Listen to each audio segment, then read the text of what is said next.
Coronel, eu queria saber qual foi, o que é que motivou o senhor a escrever esse livro? O que é que foi? Houve algum estupim? Houve algum... O que é que ebuliu aí dentro para poder colocar toda essa história aqui? Olha, o que me motivou a escrever esse livro foi o seguinte. Na época de 60, na década de 70, o Brasil, infelizmente, sofreu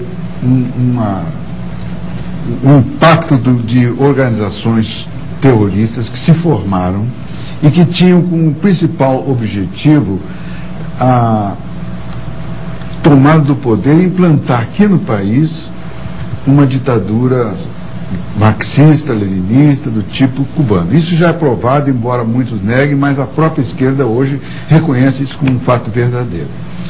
E isso começou em 1961, ainda no governo democrático do Jânio Quadros. Em 61 eles estavam mandando pessoas para o exterior, para Cuba, para a China, para a Rússia, onde faziam curso de guerrilha. Então o país foi surpreendido com isso. A gente não sabia o que estava acontecendo. E eu era major, tinha acabado o curso de Estado-Maior, tinha sido transferido para São Paulo, e São Paulo era o auge, era o centro, ali é que ocorria mais os bombas, atentados, assassinatos. Eles já haviam jogado uma bomba no quartel-general do 2º Exército, estava lá... aquele caminhão que entrou? Um caminhão que entrou, morreu o soldado Marcos Filho, estraçalhado. Por sorte, não houve um desastre maior, porque o caminhão bateu num poste e ficou do lado de fora e a bomba não explodiu dentro do quartel. Uma coisa, um relato, interrompendo, um relato que eu fiquei impressionado, que eu vi no livro, é que eles tiveram a cara de pau de dizer... Sim. Que tinham colocado um cartaz na frente do caminhão dizendo que tem bomba. Atenção, assim. Explosivos, afaste-se. Ora, de noite, um caminhão entrando, ia dar tempo, isso aí é ridículo, né? Mas bom, então o que aconteceu? Eu fui chamado como major naquela época para comandar um órgão que estava sendo criado. E esse órgão foi criado também no Rio de Janeiro, foi criado em Porto Alegre, foi criado em Curitiba, em Recife. Chamava-se Destacamento de Operações de Informações, o DOI. DOI.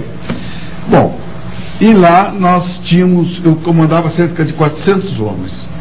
E a maioria era da Polícia Militar do Estado de São Paulo, a direção era do Exército e eu era o comandante. Então, nós entramos em combate com essa gente, né? Mas tivemos sorte porque no Brasil todo, que se combateu, morreram de ambos os lados 500 pessoas. Na Argentina, que houve a mesma coisa, foram 30 mil mortos. No Uruguai, pequenininho, 4 mil.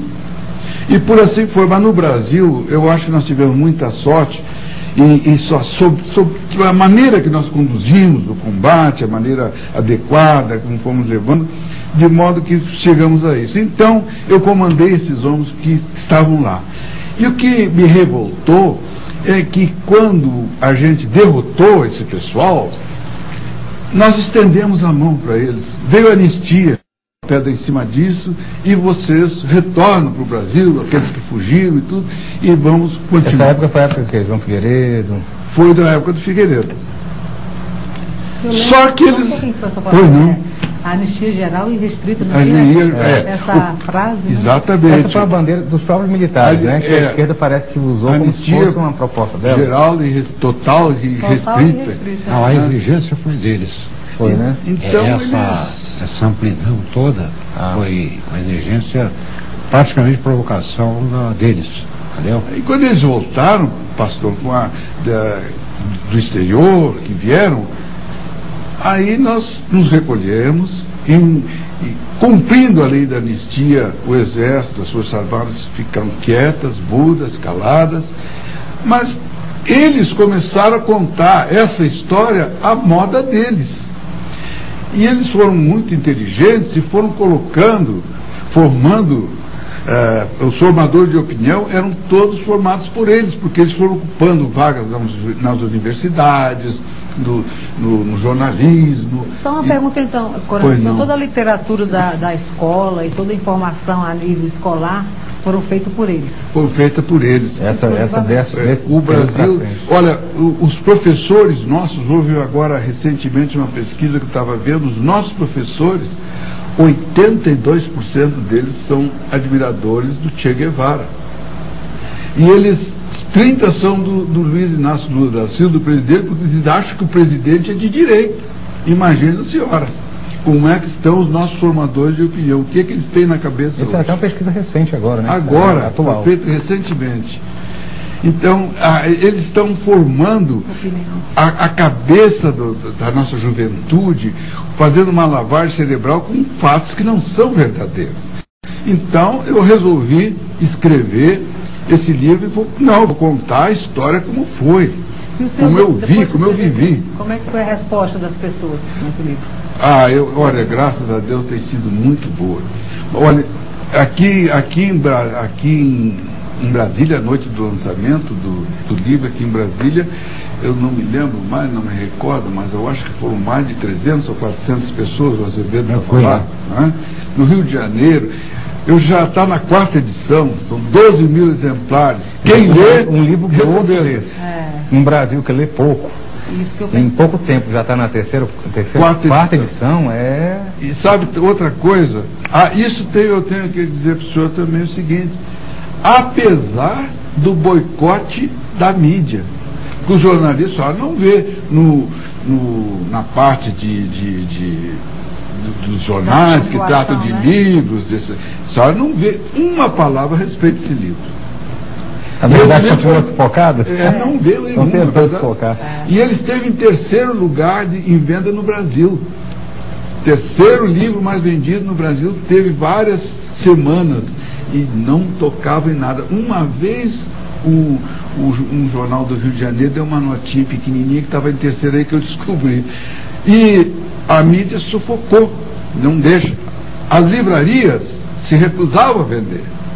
Poucas livrarias aceitam vender o livro. Então é com muito sacrifício que a gente faz chegar nas pessoas, porque eles não querem que esse livro chegue. Mesmo assim, já vou para a 5ª edição agora, se Deus quiser. Então a opinião pública do Brasil foi manipulada? Eu sim, acredito que sim. Infelizmente sim. General Azevedo, o que é que foi viver naquela época? Olha, naquela época eu estava saindo da Academia Militar das Agulhas Negras. Eu fiz parte do contingente que praticamente se interpôs entre tropas que vinham do Rio de Janeiro em direção a São Paulo, e as que de São Paulo a embarrar. Então foi uma fase muito bonita, porque o meu comandante, o comandante da Academia, Médici, ele praticamente deu oportunidade a nós cadetes a tomarem um partido, entendeu? E foi muito importante. Alguns que não sabem bem da história acham que é realmente isso aí. Não é verdade.